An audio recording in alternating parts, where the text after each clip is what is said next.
Je, ungefanyaje ukigundua baba yako wa kweli si yule aliyekulea? Baada ya mahusiano ya muda mrefu, msichana mmoja alipata ujauzito. Familia yake haikukubaliana na jambo hilo, hivyo akafukuzwa nyumbani.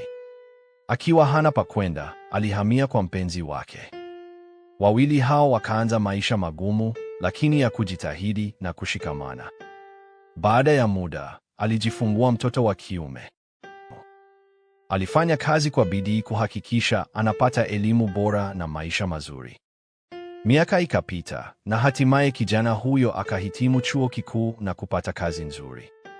Siku moja, mama yake alimwambia siri iliyobadilisha kila kitu.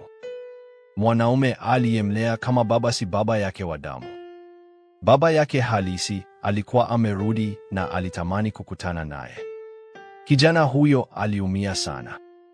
Ukweli huo ulimtikisa sana, hasa akifikiria kila alichofanyiwa na yule aliyemlea kama baba. Kwa msimamo wake, akamwambia mama yake, kama unataka niendelee kuwa sehemu ya maisha yako, usiniletee tena habari za yule mtu. Baba yangu ni yule aliyenilea, si mwingine. Je, alikosea kumkataa baba yake wa damu? Au alikuwa sahihi kushikilia yule aliyemlea?